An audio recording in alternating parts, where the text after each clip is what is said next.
Hello students, कैसे हैं आप लोग। मैं मुकेश जांगीड़, आपका केमिस्ट्री टीचर। अभी देखिए इस वीडियो में अपन क्या करने वाले हैं। आपको पता है कि नेशनल टेस्टिंग अभ्यास पर एनटीए अपने कुछ पेपर्स अपलोड कर रहा है।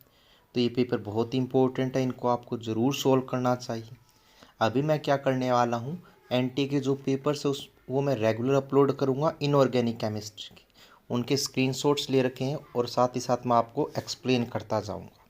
ठीक है, आप क्या करें, जैसे मैं कोई क्वेश्चन कर रहा हूँ तो जो जैसे ही क्वेश्चन स्टार्ट करता हूँ तो वीडियो पॉज करके उसका आंसर देने की कोशिश करें, फिर चेक करें आपने सही दिया है या गलत। तो चलिए अपन स्टार्ट करते हैं। सबसे पहला आपके पास क्वेश्चन क्या है, an ambidentate ligand is one which. इसके बारे में आपको पता है कि ऐसा लिगेंड जिसमें दो डोनर एटम होते हैं लेकिन दोनों में से कोई एक कोऑर्डिनेट बॉन्ड बनाता है। तो इसका आंसर कौन सा होगा, third, two donor atom but either of the two can form coordinate bond. तो आपका सी आंसर सही हो जाएगा। नेक्स्ट क्वेश्चन की बात करते हैं। ये वैसे फिजिकल केमिस्ट्री का है। आपको बोला है कि नाइट्रोजन का कॉन्फ़िगरेशन 1s7 है। लास्ट ने पूछा है कि ये कौन से रूल को वायलेट कर रहा है। तो आपको पता है कि एक ऑर्बिटल में मैक्सिमम 2 इलेक्ट्रॉन भरे जा सकते हैं। ये रूल किसने दिया था, पॉलीज ने, जिसको बोलते हैं पॉलीज एक्सक्लूजन लॉ। सिंपल है देखिए अभी तक। नेक्स्ट क्वेश्चन की बात करते हैं अपन।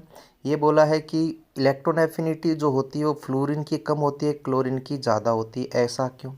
यह आपको इलेक्ट्रॉन एफिनिटी में बताया जाता है कि जो फ्लोरीन में इलेक्ट्रॉन ऐड होता है वो 2p में ऐड होता है, जिसकी साइज़ क्या होती है, छोटी। साइज छोटी होने के कारण इसकी डेंसिटी बढ़ जाती है। डेंसिटी बढ़ने के कारण नया इलेक्ट्रॉन आसानी से ऐड नहीं हो पाता रिपल्सन के कारण। तो कौन सा आंसर हो जाएगा, स्मॉलर रेडियस, कौन सा, smaller radius of fluorine high electron density.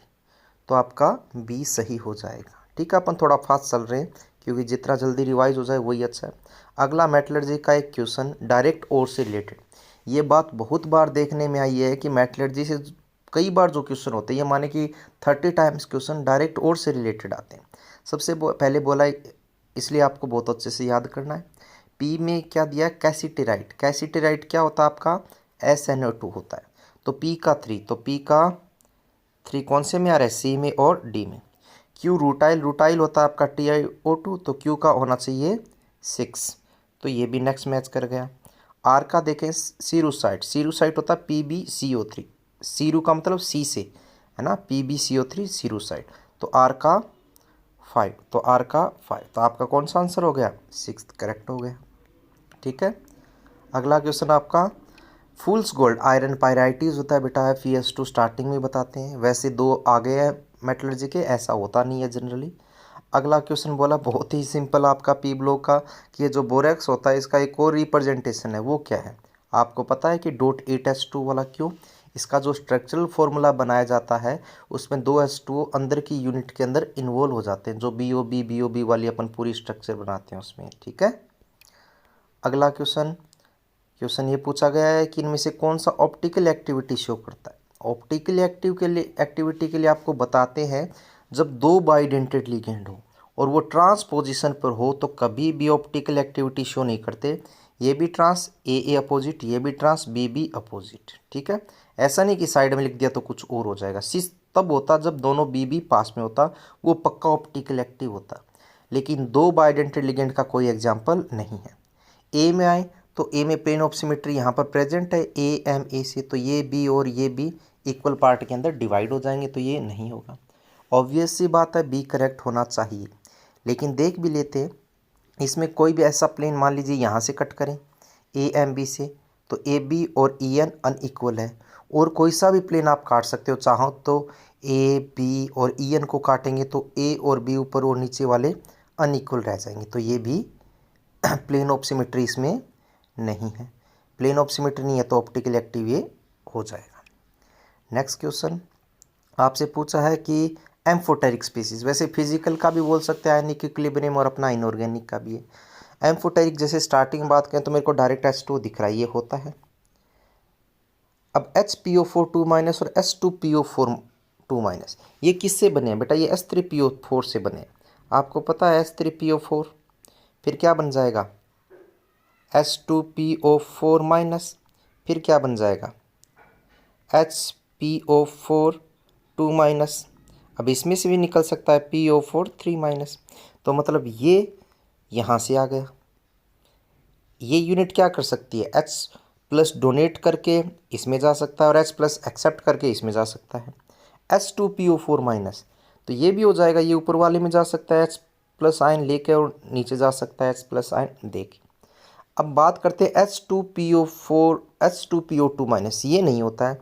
ये क्यों नहीं होता है, देखिए ध्यान से, क्योंकि आपको पता है H2 ये बना है किससे, H3PO2 से, और H3PO2 में क्या होता है, P double bond O H और H और यहाँ पे OH, एक हाइड्रोजन हटा दिया।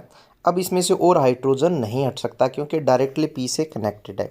इसका मतलब क्या हुआ, ये यहाँ पर एम्फोटेरिक नहीं होगा, तो एम्फोटेरिक कौन सा जाएगा, आपका C जाएगा। अगला क्वेश्चन है कि ordinary hydrogen at room temperature is a mixture of. अब आप कहोगे सर ये तो बहुत रटने वाली चीज़ है बेटा, इनऑर्गेनिक मिक्सचर है किसका, याद करने का और कंसेप्ट समझने का, दोनों को एक साथ लेके चलोगे कहीं मार नहीं खाओगे। अब इसमें कोई क्या कंसेप्ट लगाओगे, आपके पास कंसेप्ट नहीं है, याद करना है। याद करना है तो एक बेहतरीन सी ट्रिक बता देता हूँ आपको। इसको याद किया कैसे किया जाता है, ऐसे लिख देना, पैरा, पैरा का मतलब विपरीत, पैसे पे, पैरा लो टेम्परेचर पर पूरा बनता है। इसका मतलब क्या होगा, पै से पैरा, विपरीत से पै और पूरा से पै, पैरा पूरा बनता है। पहला क्वेश्चन तो ये कि पैरा में जो रोटेशन होता है प्रोटॉन्स का वो अपोजिट होता है, पहला क्वेश्चन हो गया। दूसरा लो टेम्परेचर, पैरा जो होता है -250 डिग्री सेल्सियस एक बहुत कम टेम्परेचर है, जिसके ऊपर क्या होता है आपका 100% पैरा बनता है और 0% ऑर्थो रहता है। इसका अपोजिट करेंगे लो रूम टेम्परेचर, तो रूम टेम्परेचर पर ऑर्थो कभी पूरा नहीं बनता, ऑर्थो कितना बनता है 75%। तो इसका अपोजिट करके अगला क्वेश्चन एक्वारेजिया, अरे ये तो पता ही आपको, ट्रिक्स भी बेटा एक्वारेजिया कौन सा इंपॉर्टेंट पार्ट प्ले करती है इनऑर्गेनिक में। एक मिनट, एक्वारेजिया क्या होता है, आपको पता है कि H2PtCl6 होता है, जो क्या करता है प्लेटिनम और गोल्ड को भी घोल सकता है, इसमें डिजोल्व हो जाते हैं। अगला question, pure H2S can be obtained by, बेटा अगर इनऑर्गेनिक केमिस्ट्री में बात करूं तो ये क्वेश्चन आपके नहीं है, इसलिए आप थोड़ा ध्यान रख ले, ये क्वेश्चन आउट ऑफ NCERT एक तरीके से। तो Al2S3 जो होता है उसके हाइड्रोलिसिस से यहाँ पे क्या हो जाएगा आपका AlOH थ्राइस प्लस H2S बनता है, ठीक है। अगला क्वेश्चन, इनमें से किसका एग्जिस्टेंस नहीं, आपको पता है हीलियम का नहीं होता है, और H2 प्लस कोई इलेक्ट्रॉन नहीं है तो इसका भी एग्जिस्टेंस नहीं होगा। नेक्स्ट क्वेश्चन क्या है, नेक्स्ट क्वेश्चन है कि Cl2 कोल्ड और डाइल्यूट। आपको पता है कोल्ड केस के अंदर क्या बनता है, इसके अंदर ये बनाता है NaOCl, और हॉट में क्या बनाता है NaClO3, तो कौन सा आंसर डी आ जाएगा। अब इसका कंसेप्ट भी सीख लो, HOCl बनाए एक तरीके से NOCl HCl। अब आपको पता है किसी ऑक्सी एसिड को जब हीट करते हैं तो एक हायर ऑक्सीडेशन स्टेट में जाता है और एक लोअर में जाता है, तो ये आ गया आपका HCl। HClO3 के साथ हॉट कंडीशंस है, इसका मतलब NaClO3, तो आपका कौन सा आ जाएगा, डी ऑप्शन करेक्ट हो जाएगा। अगला क्वेश्चन एनवायरमेंटल का है, ओजोन कहाँ पर होती है बेटा, ओजोन कहाँ पर होती है, स्ट्रेटोस्फेयर में होती है। अगला Na2O2, इसमें क्या है, बहुत ही आसान, Na2O2 में क्या होता है O2 2 माइनस है, और O2 2 माइनस में आपको पता है कॉन्फ़िगरेशन क्या होता है, pi star 2px2 and pi star 2py2, तो ये हो गया, तो कोई अनपेड इलेक्ट्रॉन नहीं है तो डायमैग्नेटिक हो गया। और परोक्सी कंपाउंड में ये बोला कि डाई बेसिक एसिड, Na2O2 किससे बना है, H2O2 में 2 नाइट्रोजन सोडियम जुड़ेंगे तो यहाँ पर Na2O2 बन जाएगा, ये भी सही है। परोक्सी कंपाउंड एक बहुत ही अच्छे ऑक्सीडाइजिंग एजेंट होते हैं, क्योंकि पानी में डालते ही ये नेसेंट ऑक्सीजन देते हैं, तो +3 को +6 के अंदर ये कन्वर्ट कर देंगे, ये भी सही, इसका मतलब डी आ जाएगा। अगला क्वेश्चन है the density of neon is maximum, तो ये तो बेटा आपका कौन सा आ गया, फिजिकल केमिस्ट्री का आ गया, लेकिन मैं बता देता हूँ, बहुत सिंपल है। आपको पता है PV = nRT, तो PV = n क्या होता है, W upon molecular mass RT, तो P = W/V × RT/n, तो P इक्वल टू क्या आ गया, DRT अपॉन। तो डेंसिटी क्या हो गया, डायरेक्टली प्रोपोर्शनल टू प्रेशर, और ये डेंसिटी टेम्परेचर के साथ में inversely proportional to temperature. Pressure ज़्यादा होना चाहिए, प्रेशर B और D में ज़्यादा है, टेम्परेचर कम होना चाहिए, तो टेम्परेचर दोनों में सेम है।